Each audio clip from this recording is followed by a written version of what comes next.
Hey, welcome to Trucks. You know, if you watch this show very often, you know that I'm always telling you to plan your project out and take your time with it and decide where you want to go with it, and don't forget the small details, because these are the things that will make or break a project. Unfortunately, this is a time-consuming process, but it's worth it, because once you see all those parts come in, you see that vehicle starting to go together, there's nothing like that in the world. Now, if you have no idea what I'm talking about or have never experienced how cool that is, that's what I'm going to show you today. Now, the last few weeks I've been concentrating pretty heavily on building the suspension and the engine and the brakes of Sergeant Rock here. But that's not all I've been doing. No, I've also been laying out the rest of the truck. So, right now I'm going to show you what the interior is going to look like. Now, obviously, I can't just put any old seat in Sergeant Rock. No, man, I need something vintage, something that looks like a 40s bomber seat, but it needs to be safe too, because, you know, I am going to four-wheel this thing. So, we went to Mastercraft Seats, and here's what we came up with. We started with one of their state-of-the-art low-back suspension racing seats. As you can see, there's no springs here. It's a suspension seat, which will support your lower back, your kidneys, and the rest of your body when you're banging around off-road. And then they covered it with distressed pleated brown leather like an old bomber jacket. Then of course every jacket's got to have pockets, so they put in the cargo pockets. And then to finish it off, I had him stitch in a Sergeant First Class patch, because this is Sergeant Rock. This is awesome. I have got a contemporary seat with a vintage look. Now the cool thing is, if you want a set of these seats, you can get them. All you have to do is call up Mastercraft Seats, tell them you want a set of the Rock seats. That's what these are called. They'll stitch you up a pair, whatever material you want, and there you go. These would be killer in a vintage Jeep or even a hot rod. Now, to help hold me in this seat, I also got a couple of their 5-point safety harnesses. All right, with the seats decided, what about the steering? Now, obviously, I'm building this thing with kind of the look and the feel of an old school, late 40s, early 50s hot rod. So the steering column has got to reflect that. So I went to Borgeson, got this polished aluminum Roadster column, and their column drop, and their aluminum floor mount. Now this stuff is about as basic and simple as you can imagine. This column has no electrical in it, so there's no turn signals, no horn, no tilt, just long, thin, and skinny, just like they had them in the old days.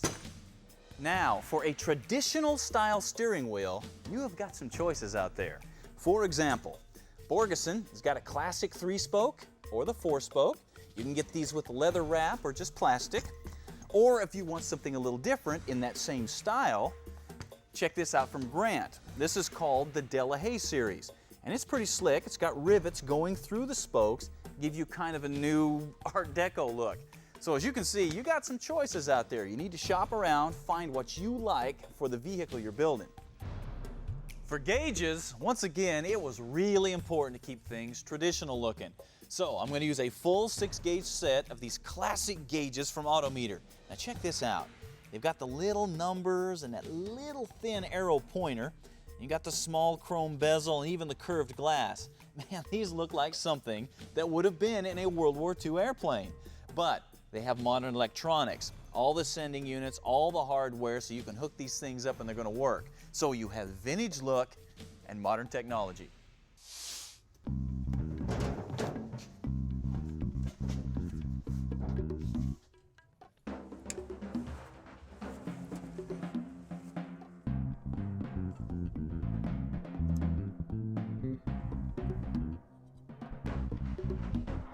Now, with the interior all laid out, what about the rest of the body?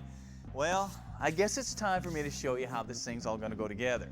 Now, the exhaust pipes are these big, huge 5 inches off of a Kenworth big rig.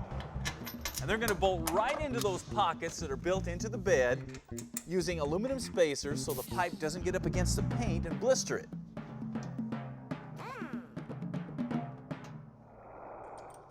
Now, I know you've seen this gun pedestal, and this is the real deal. This is actually made by a place called Sabre Defense that makes them for the military. So you're not going to find that in your Jegs catalog. Now, the gun mount, that was built by a couple of friends of mine, Mark Woodruff and Dave Marshall, And there are a couple of airplane mechanics who are part of the volunteers who are restoring the Memphis Belle. And this is actually superior to a factory mount. Check this out. You've got your gun cradles on both sides, you've got your ammo boxes, you've got all the detents, all the locks. The thing rotates, it elevates. This is a fantastic piece of work. Then the guns slide into the cradles, and there you have it. Everything is all mocked up, so you can get a really good idea what this is going to look like. Now obviously these guns aren't going to do anything to help the off-road ability of this truck. They might do something to help clear the highway. Now the next step is to pull it all back apart again, because I still have some things I need to do to the frame and the drivetrain and the fuel system. You know, those details that I was talking about. But that's okay, because that's all part of a project like this. And each one of those steps brings you that much closer to being done. Oh, man.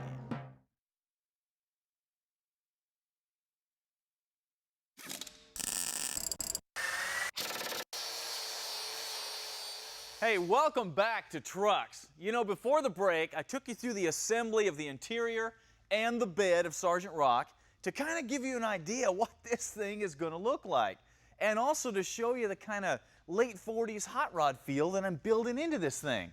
But you wouldn't necessarily call this a hot rod truck, no, but you would call that a hot rod truck.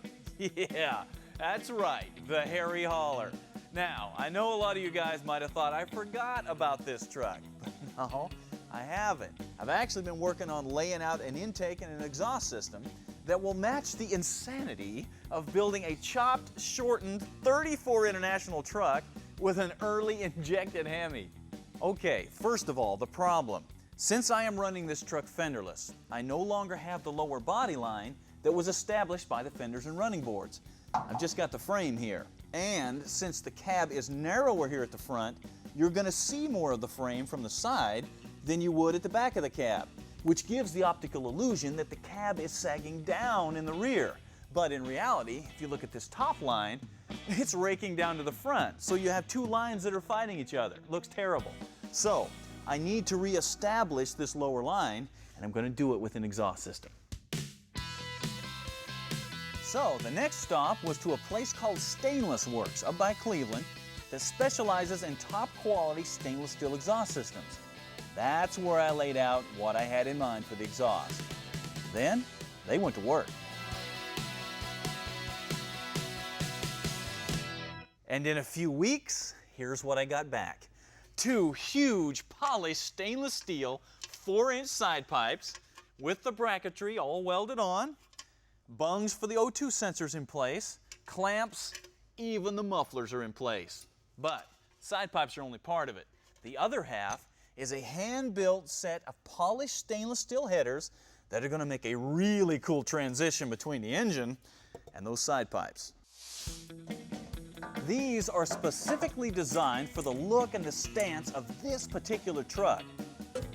And at this point, all I've got to do is bolt them on. Now that is awesome. It completely changes the look of the truck and gives it the proper bottom line so everything flows together properly. Now that is a hot rod. Okay, what about these air intake tubes?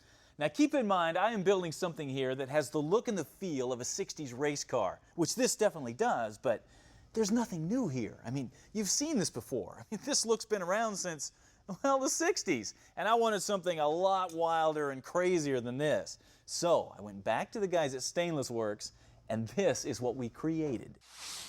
Starting with a stainless steel flange, 4 polished stainless steel tubes were hand-built and then come down and end in a little elf-ear tip, which is a Stainless Works exclusive. Now, if you think this looks like a set of headers, well, that was not by mistake. Take a look at this. The flange bolts down to the intake manifold, and then the pipes flow down and back, and they match the exhaust system down below it. So you've got pipes flowing all over the place, top, bottom, everywhere. As you can see, the intake and the exhaust has now become one of the main focal points of this whole project, which is exactly what I wanted. Man, this is evil looking. This is the type of thing mothers don't want their kids to see. But now you've seen it. It's too late. You will never be the same.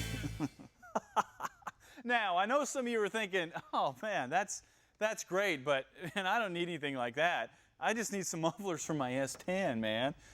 That's okay, because Stainless Works can help you out. They have got all kinds of mufflers, all kinds of tips, X-pipes, hardware, complete systems for early and late model muscle cars and trucks. So you can get a whole system from them, or you can get the parts that you want to put together the system that you need.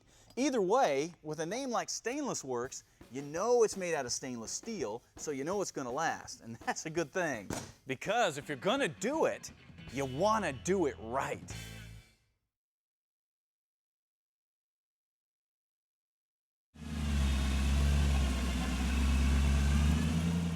You know, 2005 marks the 50th anniversary of two milestone events. Number one, in 1955, a group named Bill Haley and the Comets released a song called Rock Around the Clock. That was the beginning of rock and roll music, and of course that changed our culture forever. The second, Chevrolet came out with the 55 Chevy. Okay, so what was so special about that? Well guys, it wasn't the car, although the car was cool. It's what was under the hood, a small 265 V8. That's right, 1955 was the birth of the small block Chevy engine, and that changed our hot rodding culture forever.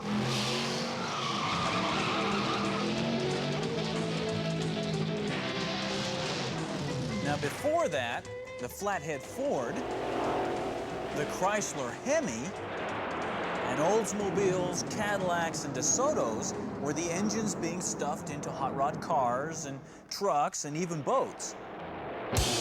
But the little Chevy changed that because it was small and light, it was affordable, and most importantly, it had tremendous potential for building serious power. The 265 quickly gave way to a 283, then the 327, then the 350, and on, all the way up to a 400 in the 70s. But no matter what the displacement, a little mouse motor was always a force to be reckoned with on the street or at the track. And over the years, the Chevy small block won more NASCAR, circle track, SCCA, and drag racing events than any other engine. So good was the small block Chevy that it remained virtually unchanged for almost 40 years. However, when the Generation 3 and 4 LS engines came out, this was a total redesign with an aluminum block and new heads and a new ignition system. It was all new. It even looked different, but still had the same potential to build serious power. Another thing that Chevrolet did was create the idea of the crate engine. Way back in 1970, you could go to the dealership and order an LT1 engine. But it wasn't until the 90s that the idea of the factory crate engine really caught on, as a whole new generation of hot rodders embraced the tough little engine all over again. That is why, to this day, you can still go down to the Chevy dealership and buy a Generation 1, 2, 3, or 4 small block Chevy crate engine to stuff into your project. So, am I saying that the small block Chevy is the ultimate hot rod engine? No, heck no. There's been a lot of great engines come out over the years. But guys, you gotta give credit where credit's due. Without the small block Chevy, hot rodding, racing, heck, even the aftermarket would not be what it is today. And for that, we say thank you, Chevrolet.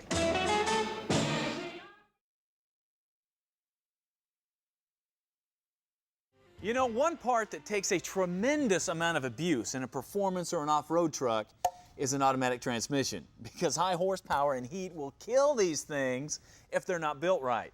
Well, TCI Automotive knows how to build them right. For example, this 727 Torque Flight is stuffed with the toughest clutches and steels on the market. That will handle the stress of the high horsepower. Now, to help you handle the heat, TCI also has these deep, finned aluminum oil pans. They hold a little more oil, and they'll help you keep the temperature down. Now, of course, the transmission is only as good as its torque converter, and they got you covered there with what they call the race converter. TCI offers these in 9, 10, and 11-inch sizes. Then, of course, they've got shifters, like this one they call the Outlaw. Not only does it look really cool, but it's got a universal mounting, and you can change the shift pattern. So, you can make this fit any vehicle, just about any automatic transmission. So, if If you need an automatic tranny or all the stuff that goes with it for Ford, Chevy, Dodge, it doesn't matter. TCI is just a call away. Now, that's great if you're running an automatic, but what if you want a stick or a transfer case? Well, simple. You call a place called Rockland Standard Gear because they specialize in standard shift transmissions and transfer cases. You need a T56 6-speed for your S10 project or Ford F-150? There it is. You need a bulletproof built 205 transfer case for your rock crawler? Done. Not only do these guys have the stuff, but they'll set them up with whatever gear ratios or hardware that you need for your particular project. So, if you like to slam those gears and you want a gearbox that will handle that slamming, Rockland Standard Gear is a place you need to talk to. When you are custom building a vehicle, one thing that's eventually going to rear its head is that radiator. What are you going to do? Where are you going to get it? Well, C&R Racing has got an answer for you, because they have been building radiators for the racing world for years. NASCAR, Indianapolis, off-road racing, these guys build them all. And now they'll do one for you. Here's what you get. A state-of-the-art aluminum radiator that will handle whatever cooling capacity that you need. Your inlets and outlets, the filler neck, the mounting brackets are all where you want them. So this will fit your application. Now that's cool, but they also have a direct line of replacement radiators for muscle cars and trucks. So whether you just need to upgrade the radiator in your street truck or you need something custom built for your hot rod, C&R Racing pretty much wrote the book on how to keep an engine cool. When it comes to an engine that makes a statement, man, there's very few things that have the visual impact of 2 4s on a tunnel ram or a supercharger. Unfortunately, this setup can be a little bit of a nightmare to tune. In the past, not anymore, because Barry Grant has just come out with the Demon Inline Twins. Now this is a 2 4 setup made specifically for a supercharger application. Now you still get all the benefits of the regular Demon carburetors, but these are also boost referenced, which means they respond instantly to the needs of the engine. So you have no more of the hesitation, the stumbling, the surging, all that junk that's normally associated with 2 4s on a supercharger. Man, you drop the hammer on these and you're gone. Your head's hitting the back of the window, and that's what we want. Barry Grant is the only place to get these.